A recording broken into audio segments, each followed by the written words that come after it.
నమస్తే, welcome to 99 TV. నేను జ్యోతి. Updates చూద్దాం. హైదరాబాద్ జీహెచ్ఎంసీ కౌన్సిల్ సమావేశం రసాభాసగా మారింది. బీజేపీ కాంగ్రెస్ కార్పొరేటర్లు పరస్పరం దాడులు చేసుకున్నారు. ప్లకార్డుల విషయంలో కాంగ్రెస్ బీజేపీ కార్పొరేటర్ల మధ్య వివాదం చెలరేగింది.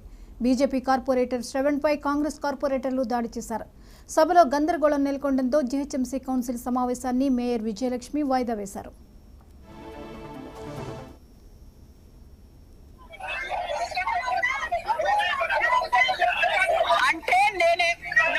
నేనేమంటున్నానంటే మీకు రెస్పెక్ట్ లేదు. ఒకళ్ళు చనిపోతే హౌస్ లోపల ముగ్గురు కార్పొరేటర్ మీరు వెళ్ళండి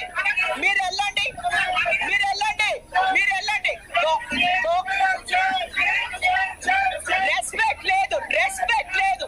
యు డు నాట్ రెస్పెక్ట్. మీరు వెళ్ళండి go to your seats. SIT down అమ్మ, కూర్చోండి.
హైదరాబాద్ జీహెచ్ఎంసీ కౌన్సిల్ సమావేశం రసాభాసగా మారింది. బీజేపీ కాంగ్రెస్ కార్పొరేటర్లు పరస్పరం దాడులు చేసుకున్నారు.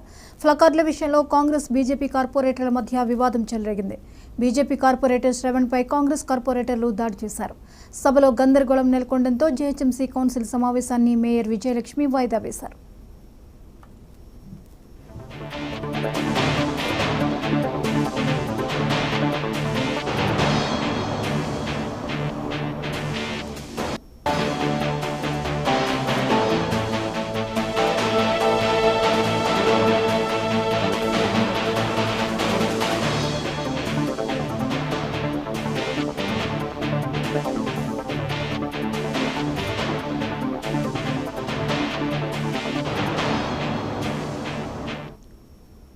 ఈ అంశంపై మరిన్ని అప్డేట్స్ ని మా ప్రతినిధి గోపి అందిస్తారు. గోపి, చెప్పండి, జీహెచ్ఎంసీ కౌన్సిల్ సమావేశం అంతా రసాభాసగా మారినట్లుగా తెలుస్తోంది, వివరాలేంటి? జ్యోతి, ఈ రోజు ఉదయం ఏదైతే జిహెచ్ఎంసీ సర్వసభ్యుల సమావేశం ఏర్పాటు చేయడం కూడా జరిగింది. ఏదైతే కంటోన్మెంట్ లాస్ట్ టైం అనేది నివాళులు అర్పించిన తర్వాత ఈ సమావేశం ప్రారంభించినట్టు కూడా తెలుస్తుంది. ఎప్పుడైతే సమావేశం ప్రారంభించారో అప్పటి నుంచి కూడా బీఆర్ఎస్ కార్పొరేటర్లు వాగ్దానం దిగినట్టు కూడా తెలుస్తున్నది. ఏదైతే మేయర్ గా ఉన్న గద్వాల విజయలక్ష్మి కావచ్చు, డిప్యూటీ మేయర్ కూడా, వీరిద్దరూ ఖచ్చితంగా రాజీనామా చేయాలని వాళ్ళు డిమాండ్ చేస్తూ నిరసన చేసినట్టు కూడా తెలుస్తుంది. ఉదయం నుంచి కూడా ఒక రసవత్తంగా జిహెచ్ఎంసీ కౌన్సిల్ సమావేశం ఏర్పడినట్టు కూడా తెలుస్తుంది. మరోవైపు గడిచిన 4 నెలల్లో తెలంగాణకు ఏమేమి 6 గ్యారెంటీలు ఎందుకు లేదు కాంగ్రెస్ ప్రభుత్వం అని దానిపైన ఏదైతే కార్పొరేటర్లు డిమాండ్ చేసినట్టు కూడా తెలుస్తుంది. మొత్తం హైదరాబాద్ నగరంలో మొత్తం దాదాపు 150 మంది కార్పొరేటర్లు ఉన్నారు. 47 మంది బీఆర్ఎస్ పార్టీ ఉన్నప్పటికీ, ఏదైతే ఎంఐఎం 41 ఉన్నప్పటికీ కూడా బీజేపీ 39 ఉన్నాయి. కాబట్టి అయితే కాంగ్రెస్ సంబంధించి 19 మంది కార్పొరేటర్ ఉన్నారు. మొత్తం ఈ సర్వసభ్య సమావేశం ఈ రోజు స్టార్ట్ అయినప్పుడు కూడా దానికి సంబంధించి హైదరాబాద్ అభివృద్ధిలో ఇప్పటికే ఆ బీఆర్ఎస్ పార్టీ పెద్దపీట వేసిందని కూడా వాళ్ళు వాగ్దానం చేయడం కూడా జరిగింది. ఎప్పుడైతే మీరు మేయర్ గా ఉన్నప్పుడు, బీఆర్ఎస్ పార్టీ నుంచి మేయర్ గా మీరు ఉన్నప్పుడు, ఇప్పుడు ఖచ్చితంగా మీరు రాజీనామా చేయాలని కూడా వాళ్ళు డిమాండ్ చేసినట్టు కూడా తెలుస్తుంది. ఇప్పటికే హైదరాబాద్ సంబంధించి ఇటు వ్యాధులతో కావచ్చు, ఇటు దోమలతో ఆ నగరవాసులంతా ఇబ్బందులు పడుతున్నారు. ఇంతవరకు కాంగ్రెస్ ప్రభుత్వం అంటే సీఎం రేవంత్ రెడ్డి దీని సమీక్ష ఇంతవరకు జరపలేదని కూడా ఆ బీఆర్ఎస్ కార్యకర్తలు కావచ్చు, కార్పొరేటర్లు కూడా గొడవ చేసినట్టు కూడా తెలుస్తుంది. మరోవైపు ఉదయం నుంచి కూడా ఈ రసదం తాగినందుకు కూడా ఇది వాయిదా చేసినట్టు కూడా ఆ గద్వాల విజయలక్ష్మి చెప్పడం కూడా జరిగింది జ్యోతి.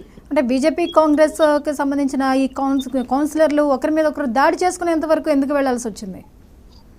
ఏదైతే ఈ గడిచిన 4 నెలల్లో బీఆర్ఎస్ పార్టీకి గద్వాల విజయలక్ష్మి ఏదైతే మేయర్ గా ఉన్నప్పుడు కూడా బీఆర్ఎస్ పార్టీ అండగా ఉండి ఎన్నో అభివృద్ధి పనులు హైదరాబాద్ చేసినప్పుడు కూడా ఏదైతే కాంగ్రెస్ ప్రభుత్వం వచ్చినప్పుడు ఏం చేసింది హైదరాబాద్ ప్రజలకు అనే దానిపైన వాళ్ళు వాగ్దానం చేయడం జరిగింది. ముందుగా ఫస్ట్ మీ అందరూ మిమ్మల్ని ఎన్నుకున్నాం కాబట్టి మీరు ఖచ్చితంగా రాజీనామా చేయాలి, రాజీనామా చేసిన అనంతరం తర్వాత మళ్ళీ కౌన్సిలింగ్ లో ఎవరు మేయర్ గా ఉంటారని దానిపైన నిర్ణయం తీసుకోవాల్సి ఉంటారని పైన అందుకే వాగ్దానం దిగినట్టు కూడా తెలుస్తుంది.